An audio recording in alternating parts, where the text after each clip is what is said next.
जादुई विशाल आम की बाइक। शहर से थोड़ी ही दूरी पर जंगल के पास एक किसान रहता था। उस किसान ने अपने खेतों के पास ही अपना घर बना रखा था। सारे खेतों में बस आम की फसल उगा करती थी। उसे आम बेचकर बहुत ज्यादा आमदनी होती थी और वो शहर जाकर सारे आम थोक में बेच आता था। शहर और आसपास के सभी लोग उसे आम वाला कहकर पुकारते थे। उस आम वाले का एक छोटा बेटा भी था जिसका नाम कमल था। कमल शहर में रहकर नौकरी करता था और जब कभी भी उसका मन होता था तो वो अपने पिता के घर आ जाता था, क्योंकि शहर से उसका घर बस थोड़ी ही दूरी पर था। रक्षाबंधन से ठीक एक दिन पहले कमल शहर से अपने घर वापस आ जाता है और अपने पिताजी से कहता है, पापा, मैं रक्षाबंधन की छुट्टी लेकर घर आ गया हूँ और अगले 3-4 दिन तक यहीं रहूंगा। वो आम वाला कहता है, हाँ बेटा, तुम अंदर जाकर आराम करो। मैं जरा खेत देख कर आता हूँ। आजकल रात को बहुत सारे जानवर घुस आते हैं। वो किसान खेत देखने चला जाता है और थोड़ी देर बाद वापस आ जाता है। कमल अपने पिताजी से कहता है, पापा, मुझे लगता है हमें अब आम की खेती नहीं करनी चाहिए। एक तो आम केवल गर्मियों में होते हैं और फिर साल भर इंतजार करना पड़ता है। इससे अच्छा हम कोई ऐसी खेती क्यों ना करें जो पूरे साल भर पैदा होती हो और इससे हमें बहुत ज्यादा आमदनी भी होगी। तब कमल के पिताजी कहते हैं, तुम ठीक कहते हो बेटा, लेकिन मैं आम की खेती नहीं छोड़ना चाहता। मेरे बाप दादा भी आम की खेती किया करते थे। इतना कहकर कमल के पिताजी अंदर चले जाते हैं और कमल सोचने लगता है, अब पिताजी तो आम की खेती छोड़ने वाले नहीं। मुझे शहर जाकर कोई ऐसी दवा लानी होगी जिससे हमारे आम पहले के मुकाबले कई ज्यादा बड़े हो जाएं। इसके बाद रक्षाबंधन की छुट्टियां खत्म हो जाती हैं और कमल वापस शहर चला जाता है। इस तरह समय गुजरता जाता है और अब धीरे धीरे गर्मी का महीना शुरू होने लगता है। हर बार की तरह इस बार भी गर्मियां शुरू होते ही कमल शहर से वापस अपने गांव की तरफ निकल पड़ता है। रास्ते में एक बहुत बड़ा जंगल पड़ता था। कमल जंगल से गुजर रहा था कि तभी उसे एक पेड़ के नीचे संत महात्मा दिखाई देते हैं। कमल अपनी बाइक खड़ी करके संत महात्मा के पास जाता है और कहता है, प्रणाम महात्मा जी। कमल की आवाज सुनकर महात्मा जी अपनी आंखें खोलते हैं और कमल से कहते हैं, आयुष्मान भव। बोलो बेटा, क्या कहना चाहते हो? कमल थोड़ा हिचकिचाते हुए कहता है, वो महात्मा जी, मेरे पिताजी सालों से आम की खेती करते आ रहे हैं, लेकिन आम की खेती से हमें ज्यादा पैसा नहीं मिलता। आप कोई उपाय बताइए ताकि हम ज्यादा से ज्यादा कमा सकें। तब वो महात्मा जी ध्यान लगाते हैं और उनके हाथ में एक दिव्य जल की मटकी प्रकट हो जाती है। महात्मा जी कमल से कहते हैं, बेटा, ये जादुई दिव्य जल है। इस मटकी के अंदर तुम जो कुछ भी रख दोगे वो जादुई हो जाएगा, लेकिन याद रहे, इसका उपयोग तुम केवल एक ही बार कर सकते हो। कमल वो मटकी लेकर अपने घर आ जाता है और रात भर सोचता है कि उसे जादुई जल का उपयोग कैसे करना चाहिए। तभी उसके दिमाग में एक आइडिया आता है। अगर मैं इस मटकी के अंदर एक आम को रख दूं, तो वो आम जादुई आम बन जाएगा। फिर मैं उस जादुई आम की मदद से जो चाहे वो कर सकता हूँ। और कमल बागीचे से एक आम तोड़कर उस मटकी में रख देता है और सो जाता है। अगली सुबह जब कमल सोकर उठता है तो उस मटकी का दिव्य जल गायब हो जाता है और उसके अंदर वो आम ज्यों का त्यों रखा हुआ था। कमल को महात्मा जी की बात याद आ जाती है।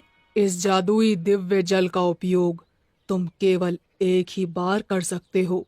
कमल उस आम को मटकी से बाहर निकालता है और अब वो आम जादुई आम बन चुका था। कमल उस जादुई आम को हाथ में लेकर कहता है, मुझे एक बहुत बड़ा आम चाहिए। और देखते ही देखते वो छोटा सा आम एक बहुत बड़ा आम बन जाता है जो कमल से भी ऊंचा था। ये देखकर कमल की खुशी का ठिकाना नहीं रहता और वो खुशी से नाचने लगता है। तभी उसे पिताजी की आवाज सुनाई देती है। कमल तुरंत उस आम को वापस से छोटा करके अपने बैग में छुपा लेता है और अपने मन में सोचता है, पिताजी तो बहुत सीधे साधे आदमी हैं। अगर उन्हें इस जादुई आम के बारे में पता चल गया तो गड़बड़ हो सकती है। मुझे यहाँ से दूर वापस शहर जाना होगा। और अगले ही दिन कमल शहर जाने लगता है, लेकिन इस बार वो पैदल शहर को जा रहा था। ये देखकर कमल के पिताजी कहते हैं, बेटा कमल, क्या बात है? इस बार तुम अपनी मोटरसाइकिल नहीं लेकर जा रहे हो क्या? तब कमल कहता है, नहीं पिताजी, मुझे अब इस मोटरसाइकिल की जरूरत नहीं। मेरे दोस्त के पास बहुत सारी मोटरसाइकिल है।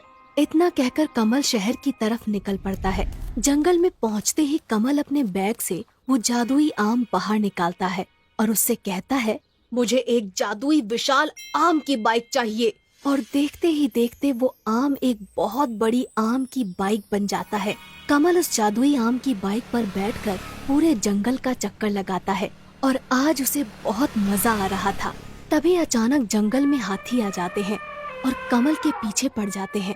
पहले तो कमल बहुत घबरा जाता है, लेकिन फिर वो अपनी आम की बाइक से कहता है, तुम इन हाथियों से भी बड़ी बाइक बन जाओ। और अगले ही पल कमल की आम की बाइक उस हाथी से भी बड़ी हो जाती है। और फिर क्या था, अपने सामने इतनी बड़ी आम की बाइक देखकर हाथी भी डर जाता है और वहाँ से भाग जाता है। शहर पहुँचने से पहले कमल अपनी आम की बाइक को बिल्कुल नॉर्मल बाइक बना लेता है ताकि शहर में किसी को उसके ऊपर शक ना हो। शहर पहुँचने के बाद कमल सोचता है, अब मुझे नौकरी करने की कोई जरूरत नहीं, मेरे पास जादुई आम की बाइक है। कमल अपनी नौकरी छोड़ देता है और अब वो दिन भर मस्ती करता था और रात होते ही अपनी बाइक को जादुई आम की बाइक बनाकर पूरे शहर का चक्कर लगाता था। कुछ दिनों तक इसी तरह चलता रहता है, लेकिन एक रात को कमल को उसका दोस्त देख लेता है और कहता है, अरे बाप रे, इतनी बड़ी आम की बाइक! अब मैं समझा कमल के पास इतना सारा पैसा आ कहाँ से रहा है। आजकल इसकी इतनी अकड़ बढ़ गई है, इसे सबक सिखाना ही पड़ेगा। अगली सुबह होते ही कमल का वो दोस्त कमल के पास पहुंच जाता है और उससे कहता है, अरे भाई, तुम तो हमें भूल ही गए। तब कमल कहता है, नहीं नहीं यार, ऐसा कुछ नहीं है, बस टाइम नहीं मिला इसलिए तुमसे मिल नहीं पाया। तब कमल का दोस्त कमल से कहता है, अरे बाप रे, हाँ हाँ कोई बात नहीं, आज तुम्हें मेरे साथ चलना ही होगा। हम दोनों रात को सिनेमा देखेंगे। कमल रात को सिनेमा जाने के लिए तैयार हो जाता है। रात होते ही कमल और उसका दोस्त सिनेमा घर में पहुंच जाते हैं और सिनेमा देखने लगते हैं। तभी कमल का दोस्त कमल से कहता है, तुम सिनेमा देखो, मैं बस अभी आता हूँ 5 मिनट में। इतना कहकर कमल का दोस्त वहाँ से चला जाता है और कमल सिनेमा देखने में व्यस्त हो जाता है। कमल का दोस्त तुरंत अपनी गाड़ी से कमल के रूम पर पहुँच जाता है। वहाँ उसकी बाइक खड़ी हुई थी। अच्छा, तो ये है वो विशाल आम की बाइक। इसी की वजह से आजकल कमल बहुत भाव खाने लगा है। आज मैं इसका किस्सा ही खत्म कर देता हूँ। इसके बाद कमल का दोस्त पेट्रोल डालकर कमल की बाइक में आग लगा देता है और देखते ही देखते उसकी बाइक जलकर राख हो जाती है। कमल का दोस्त वापस कमल के पास सिनेमा घर में पहुंच जाता है। 1 घंटे बाद सिनेमा खत्म हो जाता है और दोनों वापस अपने अपने घर की तरफ निकल पड़ते हैं। कमल जब अपने रूम पर पहुंचता है तो देखता है कि उसकी बाइक जलकर राख हो चुकी थी। वो रोने लगता है और कहता है, मेरी जादुई आम की बाइक ये तो जल चुकी है और मैंने तो नौकरी भी छोड़ दी है। अब फिर से नौकरी करनी पड़ेगी। इसीलिए कहा जाता है कि चाहे जो कुछ भी हो, हमें अपना कर्म छोड़कर आलसी नहीं बनना चाहिए।